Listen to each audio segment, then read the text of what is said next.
जय हिंद आप सबको। तो आज हम पढ़ रहे हैं नए प्रश्न नए विचार और इसी में हमने पढ़ा है बुद्ध की कहानी। बुद्ध की कहानी और आज हम पढ़ेंगे। हमने देखा सारनाथ की कहानी, बुद्ध में किस्सा गुमती की भी कहानी पढ़ा, जिसमें बुद्ध यह बताना चाह रहे हैं कि हमारी किसी भी बातों पर इसलिए मत विश्वास करो क्योंकि मैंने बोला है, तुम उसे पहले विचार करो। मेरी भी बातों यानी कि हर बातों पे तर्क करो, हर बातों को पहले विचार करो और उसके बाद उन बातों को एक्सेप्ट करो, उन शब्द का फॉलो करो। फिर हम देखते हैं, हमने देखा भारतीय दर्शन की 6 पद्धतियां। हमारे जो दर्शन है उसमें 6, हमारा जो भारतीय दर्शन है उसे षड दर्शन बोला जाता है। उसे क्या बोला जाता है? षड दर्शन बोला जाता है। तो ये देखिए वो षड दर्शन है। सदियों से भारत द्वारा सत्य की बौद्धिक खोज का प्रतिनिधित्व दर्शन की 6 शाखाओं में किया गया है। दर्शन की 6 शाखाओं में किया है। यह है वैशेषिक। ये क्या है? वैशेषिक, न्याय, सांख्य, योग, पूर्व मीमांसा और वेदांत या उत्तर मीमांसा। वेदांत या उत्तर मीमांसा के नाम से जाने जाते हैं। दर्शन की इन 6 पद्धतियों की स्थापना क्रमशः ऋषि कणाद, गौतम, कपिल, पतंजलि, जैमिनी और व्यास के द्वारा की गई है। जो हमारे वैशेषिक, न्याय, सांख्य, योग, पूर्व मीमांसा और वेदांत हैं, उनका इनके द्वारा इन दर्शन को परिभाषित किया गया है या फिर स्थापना की गई है। तो ऋषि कणाद ने किसकी की है? वैशेषिक की। जो गौतम है उन्होंने न्याय की करी है। कपिल सांख्य की है। पतंजलि योग की। जैमिनी पूर्व मीमांसा की और व्यास ने वेदांत की। तो इस प्रकार 6 जो हमारे महापुरुष हैं, 6 महापुरुष जिन्होंने 6 दर्शनों की व्याख्या की है, व्यास द्वारा की गई है, व्यास द्वारा की गई मानी जाती है, जो आज भी देश में बौद्धिक चर्चा क्या को दिशा देते हैं।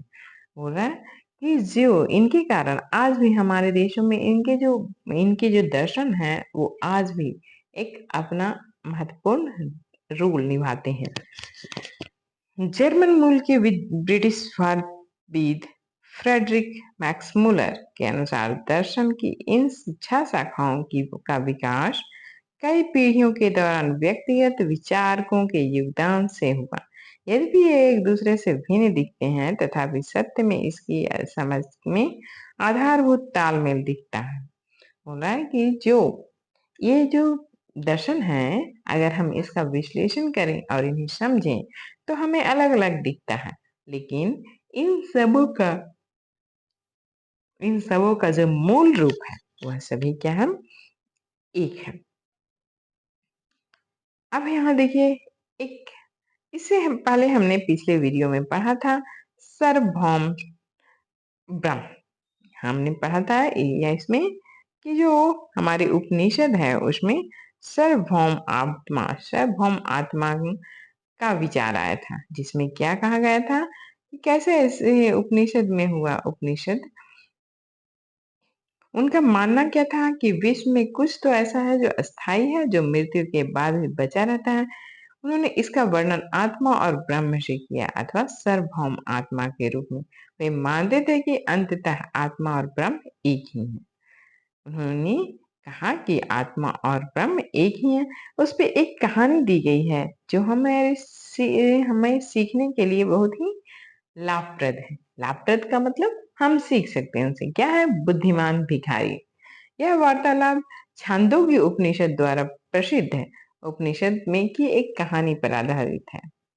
इसमें इसमें दो शौनक और अभिप्रतारिण नामक 2 ऋषि सार्वभौम आत्मा की उपासना करते हैं। किसकी उपासना करते हैं?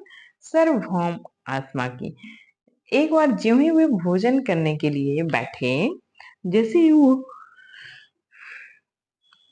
भोजन के लिए बैठे तो उनके पास एक भिखारी भोजन मांगने आ गया। शौनक ने कहा हम तुम्हें कुछ नहीं दे सकते। भिखारी ने पूछा, विद्वजन, विद्वजन आप किसकी उपासना करते हैं? तो अभी प्रतारिण बोला, सार्वभौम आत्मा की। ओ, अब भिखारी बोल रहा है कि ओ, इसका मतलब आप यह नहीं, आप यह जानते हैं कि सार्वभौम आत्मा संपूर्ण विश्व में विद्वान है? तो वो जो भिखारी था वह भी एक विद्वान था। तो उसने बोला, क्या आपको पता है कि जो सार्वभौम आत्मा है वो पूरे विश्व में व्याप्त है? ऋषि ने कहा, हाँ हाँ, हम यह जानते हैं। भिखारी ने पूछा, अगर यह सार्वभौम संपूर्ण विश्व में व्याप्त है तो यह मुझमें भी व्याप्त है। मैं कौन हूँ? मैं इस विश्व में एक मैं भी इस विश्व का ही तो भाग हूँ। वह भिखारी अपनी वाक्पटुता से, अपने अपनी व्यवहार से कहता है, अपनी कौशल, अपनी बुद्धि से कहता है कि जब पूरे विश्व में जो आत्मा है एक ही है, तो मैं भी तो एक आत्मा हूँ, मेरे में भी तो एक आत्मा है। तब तुम सत्य कह रहे हो युवा ब्राह्मण। तब उन्होंने अपनी गलती मान ली और उन्होंने कहा कि हाँ, तुम सत्य कह रहे हो। इसीलिए हे ऋषि, मुझे भोजन न देकर आप उस सार्वभौम आत्मा को भोजन देने से मना कर रहे हो। तभी भिखारी बोल रहा है कि आप मुझे भोजन न देकर उस सार्वभौम आत्मा की अवहेलना कर रहे हो जिसकी आप उपासना करते हो। तो भिखारी की बात में सच्चाई जानकर ऋषियों ने उन्हें भोजन दे दिया। इस कहानी का मतलब ये है कि जो सार्वभौम, अगर हम सार्वभौम आत्मा मानते हैं कि सभी जीवों में एक ही आत्मा होती है, तो हम में और तुम में, सब में एक ही आत्मा होती है। अगर हमें आपस में एक दूसरे से वैर छोड़ना चाहिए। जो हम मैं की जो भावना है उसे त्यागना चाहिए। इन चर्चाओं में भाग लेने के लिए अधिकांशतः पुरुष ब्राह्मण तथा राजा होते थे। पूरा जो ये चर्चा होती थी उसमें ज्यादातर कौन होते थे? पुरुष ब्राह्मण होते थे और राजा होते थे। कभी कभी गार्गी, अपाला, घोषा, मैत्रेयी जैसे स्त्री विचारकों का भी उल्लेख मिलता है। और कहीं कहीं पे किन्हीं जो महिला विचारक होते हैं, स्त्री विचारक, उनका भी नाम आता है, जिसमें मुख्य रूप से गार्गी, अपाला, घोषा, मैत्रेयी जैसी स्त्री विचारकों का नाम आता है। वे अपनी विद्वता के लिए जानी जाती थी। वे अपनी किसके लिए? विद्वता के लिए जानी जाती थी। वाद विवाद में भाग लिया करती थी। निर्धन व्यक्ति इस तरह के वाद विवाद में बहुत ही कम हिस्सा लेते थे। जो निर्धन होते थे उन्हें अपना जिन दिनचर्या में उन्हें खाना की व्यवस्था करना, क्योंकि जब हम जो जिनके पास धन की कमी होती है, तो एक सबसे बड़ी जरूरत उनकी होती है कि वो अपने जो खाने पीने की व्यवस्था हो उसे पहले करें। तो अगर जब तक हमारे पास आर्थिक संपन्नता नहीं आएगी, हम यह नहीं सकते हैं कि दर्शन के बारे में हम जब उस समय नहीं सोच सकते हैं जब तक हम आर्थिक संपन्न ना हो। इस तरह के एक प्रसिद्ध अपवाद सत्यकाम जावाल का है। बोला इसमें जो वो सिर्फ एक जो सत्यकाम जावाल है, बस उसी का नाम आता है जो कि निर्धन होते हुए भी विद्वता हासिल की। सत्यकाम जावाल नाम का एक हम्म, जावाल का नाम उसकी दासी माँ के नाम से पड़ा था। सत्यकाम के मन में सत्य जानने की तीव्र इच्छा, जिज्ञासा उत्पन्न हुई।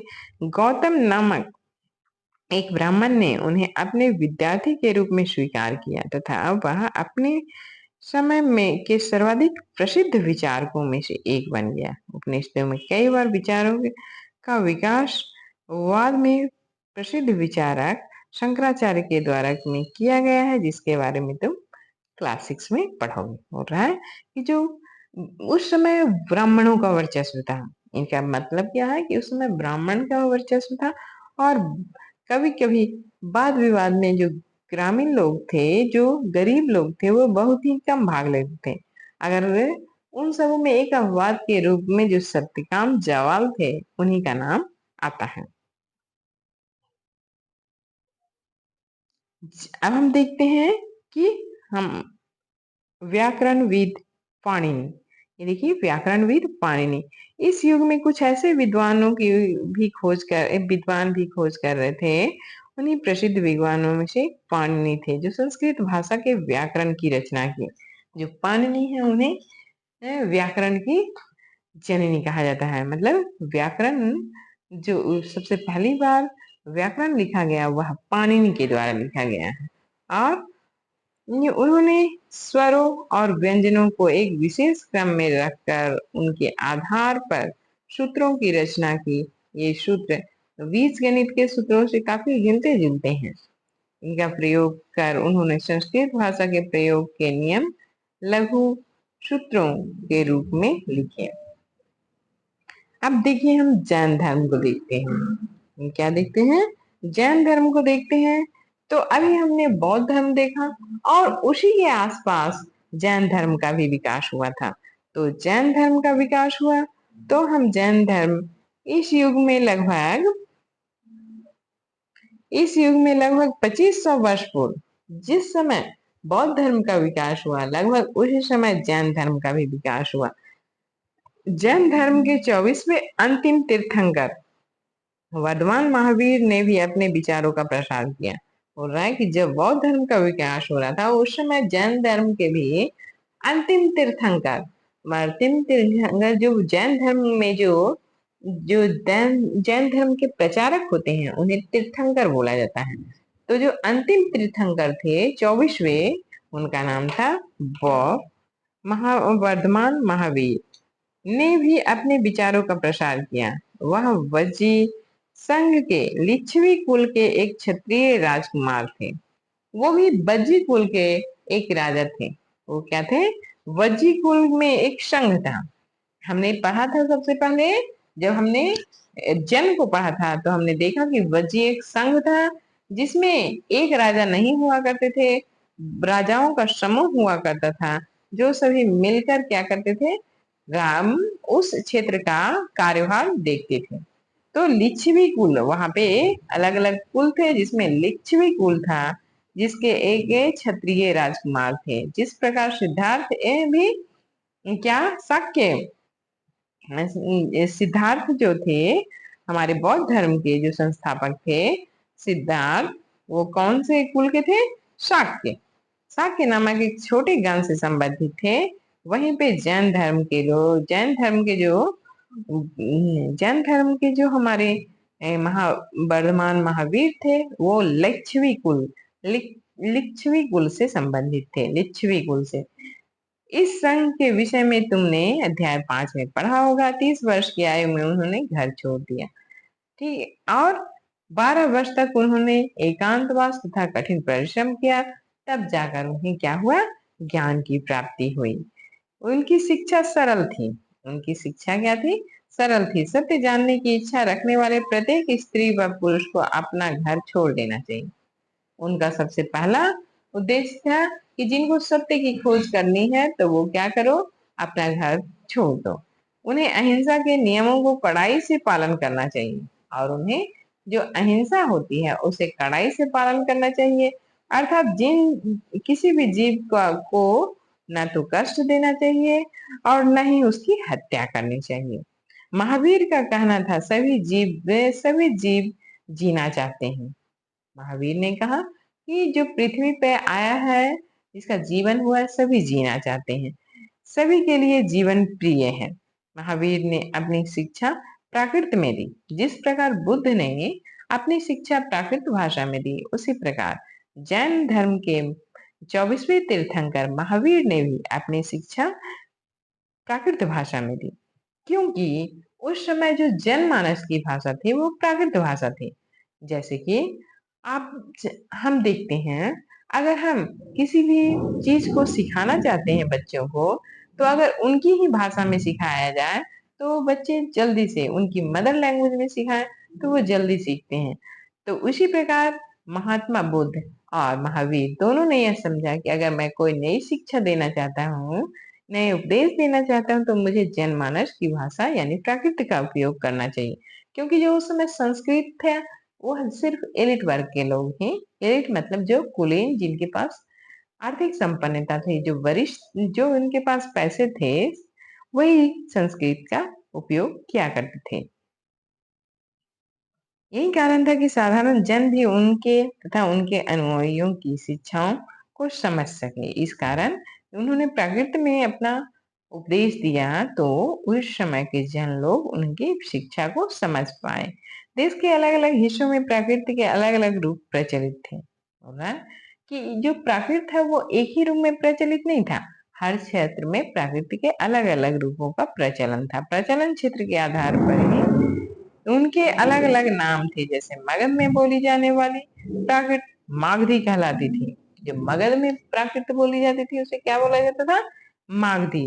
जैन नाम से जाने गए महावीर के अनुयायियों को भोजन के लिए भिक्षा मांग कर सदा जीवन व्यतीत करना होता था। जो जैन धर्म होता था उसमें जो अनुयायी होते थे उन्हें अपना जीवन, जो जैन धर्म ग्रहण करता था, जो जैन धर्म मानता था, अपनाता था, उसे भिक्षा मांगकर अपना जीवन यापन करना पड़ता था। उन्हें पूरी तरह से ईमानदार होना पड़ता था तथा चोरी न करने की उन्हें सख्त हिदायत थी। वो चोरी नहीं करते थे और वो पूरी तरह से ईमानदार होते थे। उन्हें ब्रह्मचर्य का पालन करना होता था। उन्हें ब्रह्मचर्य का पालन यानी कि उन्हें जीवन पर्यंत किसी से विवाह नहीं करना था रहता था, और न ही किसी प्रकार के अनैतिक इच्छाओं को पालन करना होता था। पुरुषों को वस्त्र सहित सब कुछ त्याग देना होता था। और जैन धर्म में सबसे बड़ी बात थी कि जो पुरुष होते थे उन्हें